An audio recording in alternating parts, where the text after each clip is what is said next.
Good morning students. Now in this video we discuss part second. Previous video में मैंने आपको बताया था कि वर्क डन होता क्या है। हमने इंट्रोडक्शन एक्सप्लेन किया था और किस सिचुएशन में work is not to be done कि नहीं हो रहा, उसके हमने कुछ एग्जाम्पल डिस्कस किए थे। अब हम इसमें करते हैं कंसेप्शन ऑफ वर्क डन, यानी किस में वर्क डन हो रहा है साइंटिफिक कंसेप्शन के ड्यू टू। जैसे आपने रोक वाला एग्जाम्पल लिया, आप अपनी एनर्जी तो लगा रहे थे, आप तो थके थे, लेकिन हमने साइंटिफिक कंसेप्शन से क्या कहा था कि वहाँ वर्क डन नहीं हुआ। अब यहाँ हम कुछ एग्जाम्पल बोलेंगे जिसमें दिखेगा आपको कि work is to be done.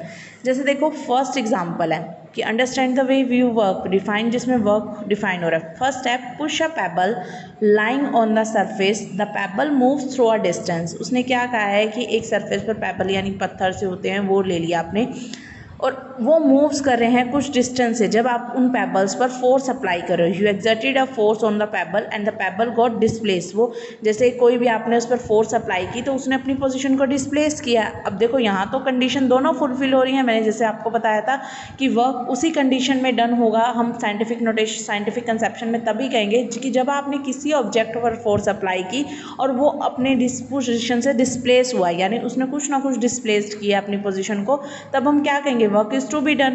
अब इस एग्जाम्पल में हमने यही तो कहा है कि आपने पेबल पर फोर्स लगाई और पेबल गॉट डिस्प्लेस, दोनों कंडीशन फुलफिल हो रही है, फोर्स भी अप्लाई की और डिस्प्लेस भी हुए हैं पेबल, तो work is to be done in this situation. Second उसने कहा girl pulls a trolley and the trolley moves through a distance, कि आप एक गर्ल ने पुल किया है, ट्रॉली को धक्का मारा है, खींच रही है वो, ठीक है, खींच रही है ट्रॉली को, वो उसने खींचा और वो trolley moves through a distance, कुछ मूव हुई एक डिस्टेंस से, राइट, पुल्स किया उसने उसको ट्रॉली थ्रू अ डिस्टेंस से, तो गर्ल ने फोर्स एक्सर्टेड की ट्रॉली पर और वो डिस्प्लेस्ड हुई, then work is done. Similarly lift a book through a height, right, एक हाइट पर बुक है and to do this you must apply a force, आपने उस पर फोर्स अप्लाई की, बुक राइजेज अप, और फोर्स अप्लाई करने पर जैसे ही बुक पर आपने फोर्स अप्लाई की बुक ने मूव किया, राइजेज अप होगी, तो लिफ्ट थी ना, तो work is to be done. Similarly a closure look in above situation, जितनी भी आपने कंडीशन ऊपर पढ़े हैं एग्जाम्पल, उसमें दो condition need to be satisfy, work done. कौन कौन सी, एक तो फोर्स आप should be applied on an object and the object must be displace, तभी हम क्या कहेंगे, work is to be done. यही दो कंडीशन कंपल्शन है। अब any one of the above, इसमें से कोई भी एक ऐसी कंडीशन बता सकते हो, does not exist work is not done, कि अगर आप कहो कि इसमें कोई वर्क नहीं हो रहा। आपने दोनों एग्जाम्पल लिए, राइट, अगर एक बुलोक है मान लो, ठीक है, बैल है, वो पुलिंग अ कार्ट कर रहा है, like the cart moves, the force on the cart and the cart has moved, do you think work is done in situation, answer दो। जैसे मैंने हॉर्स वाला भी एग्जाम्पल लिया था, अब इसने बुलॉक वाला ले लिया कि उसको कार्ट को क्या कर रहा है, वो खींच रहा है, राइट, खींच रहा है, तो कार्ट क्या कर रहा है, मूव कर रहा है। अगर हमने कार्ट पर फोर्स अप्लाई की है बुलॉक ने, तो वो कार्ट क्या कर रहा है, मूव, तो इस सिचुएशन में वर्क क्या होगा, डन होगा। तो इसी तरह कुछ सिचुएशन आपको, अब जैसे एक्टिविटी 11.2 में आपको यही कह रखा है, think of some situation from your daily life involving work, list them, discuss with your friend and this what happen to be. आपको कुछ ऐसे एग्जाम्पल बताने हैं जिसमें वर्क डन हो, और what happen to the object on the work is done, और क्या होता है कि जब वो वर्क एग्जाम मतलब डन होता है। सिमिलरली एक्टिविटी उसमें थर्ड में आपको बोल रखा है, think of situation when the object is not displaced in spite of force. जैसे हमने फर्स्ट उसमें मैंने आपको करवाया था इस क्वेश्चन के अंदर कि साइंटिफिक कंसेप्शन में हमने कुछ ऐसे एग्जाम्पल लिए थे जहां हम फोर्स तो अप्लाई कर रहे थे लेकिन उस पर वर्क डन नहीं हुआ था क्योंकि वो डिस्प्लेस नहीं हो रहे थे।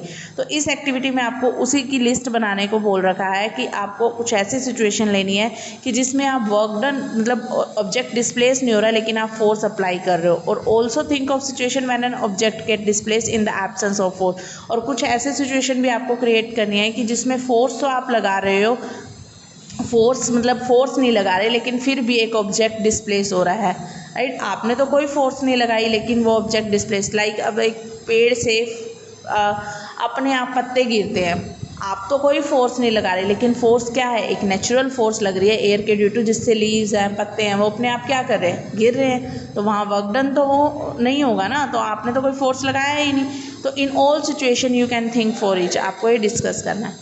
नेक्स्ट है work done bye a constant force. जैसे अभी मैंने लास्ट वीडियो में आपको नोट्स में से दिखाया था, how is work is define, हम कैसे, हमने क्या कहा कि वर्क के लिए दो कंडीशन सेटिस्फाई होनी चाहिए कि जब आप किसी ऑब्जेक्ट पर फोर्स अप्लाई कर रहे हो और वो बॉडी क्या हो, डिस्प्लेस हो जाए, राइट। फोर्स और डिस्प्लेसमेंट दोनों एक्ट करने चाहिए, तभी हम क्या कहेंगे, work is to be done. अब देखो इसने एक एग्जाम्पल ले रखा है, हमने एक टेबल ले लिया, राइट। इस टेबल पर आपको दिख रहा है एक बॉक्स रखा है, जब आपने इस बॉक्स पर फोर्स अप्लाई की, राइट, एक कांस्टेंट फोर्स हमने F पर अप्लाई की है और ये बॉक्स क्या हुआ, डिस्प्लेस हो गया, राइट। यहाँ से यहाँ जब मैंने इस पर F फोर्स लगाई, इसकी पोजीशन यहाँ आ गई, ठीक है। तो इन दोनों के बीच में पहले इनिशियल और जहाँ पे फोर्स लगाने के बाद पोजीशन, उन दोनों का डिस्टेंस हमने क्या ले लिया, S ले लिया। तो वर्क डन क्या होगा, जब आपने फोर्स अप्लाई की वो बॉडी क्या हुई, डिस्प्लेस हुई, तो वर्क डन का फॉर्मूला होगा product of force and displacement, force into displacement. W से आप वर्क डन को डिनोट करते हो, फोर्स को आप F से, डिस्प्लेसमेंट को S से, तो F हो जाएगा। तो work done bye a force, जितना भी वर्क डन हम फोर्स लगाने पर जितना भी वर्क डन हो रहा है वो इक्वल होगा किसके, magnitude of force multiply by the distance move in the direction of force. तो वर्क डन, अब वर्क डन के अंदर सिर्फ मैग्नीट्यूड होता है, कोई डायरेक्शन नहीं होती है, याद रखना। Work done is a scalar quantity, और स्केलर क्वांटिटी क्या होती है आपको पता होगा क्योंकि आपने एक चैप्टर कर चुके हो आप मोशन, उसमें स्केलर क्वांटिटी क्या होते हैं, those physical quantity which have only magnitude but no direction, जिसके अंदर कोई डायरेक्शन नहीं होती, सिर्फ मैग्नीट्यूड होता है, उसको हम क्या कहते हैं, स्केलर क्वांटिटी। तो वर्क डन के अंदर सिर्फ मैग्नीट्यूड होता है, उसकी कोई डायरेक्शन नहीं होती, तो हम उसे क्या कहेंगे कि वर्क डन स्केलर क्वांटिटी है। तो अब अगर मान लो यहाँ से मैं डिफाइन करने को कहती हूँ आपको कि डिफाइन 1 जूल। अब 1 जूल अगर मैं यहाँ से 1 जूल डिफाइन करती हूँ तो 1 जूल कब होगा, न्यूमेरिकली वर्क डन की यूनिट जूल होती है। फोर्स अगर 1 होगा और डिस्टेंस और 1 होगा, दोनों चीज़ें ये 1 होंगी, तभी तो हम कहेंगे लेफ्ट हैंड साइड 1 होगी। तो वही हमें इसको डेफिनेशन में शो करना है कि work done by the force will be 1 newton metre, right. तो when 1 Newton force is applied on a body, then body displaced by a distance 1 meter, then work is said to be 1 joule। तो work done हमारा क्या होगा, 1 joule. तो आपकी यहाँ से definition भी है, amount of work done on an object 1 joule, amount of work done on an object when a force of 1 newton displaced by 1 metre along the line action of force, right. तब हम क्या कहेंगे उसे, 1 joule का work done हो रहा है।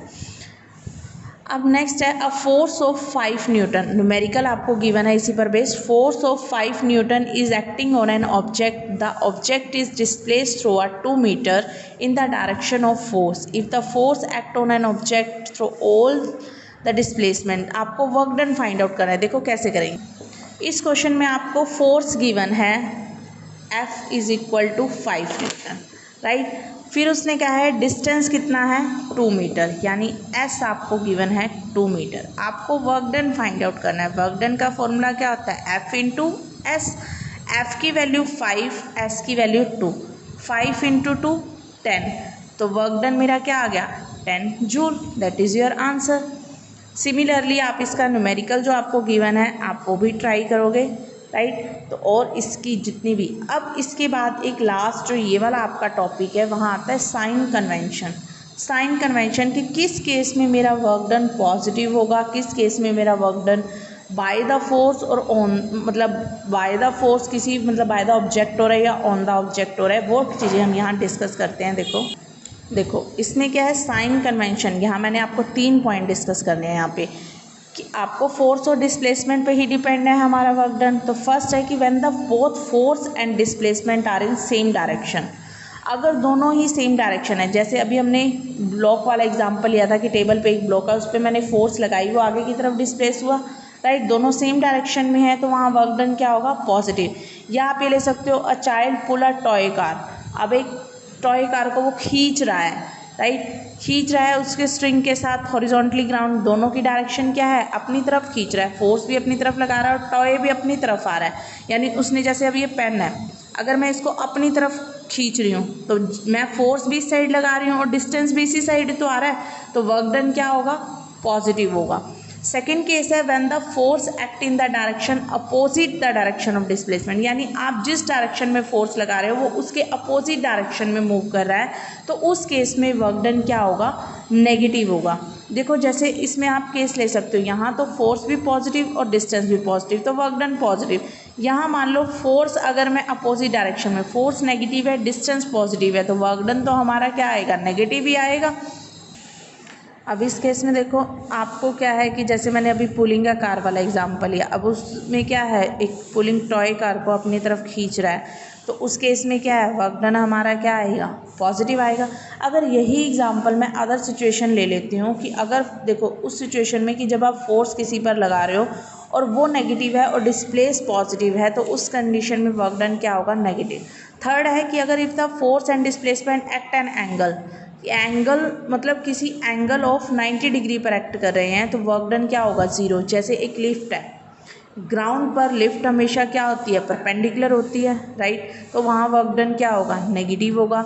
और दूसरा अगर मून है, moves around the earth in circular, जो मून है वो अर्थ के चारों ओर चक्कर लगाता है सर्कुलर पाथ में, जिस पॉइंट से स्टार्ट होता है उसी पॉइंट पर क्या आता है, वापस आ जाता है, तो उस केस में भी हमारा वर्क डन क्या होगा, ज़ीरो होगा, राइट। यानी फोर्स और डिस्प्लेसमेंट जब एंगल 90 डिग्री के एंगल पर एक्ट करते हैं, तो उस केस में वर्क डन क्या होगा, ज़ीरो। तो ये आपकी थी sign convention for work done. तो अब आपको ये यहाँ तक चैप्टर रीड करना है। नेक्स्ट टॉपिक हम एनर्जी नेक्स्ट टाइम डिस्कस करेंगे। Okay, thank you.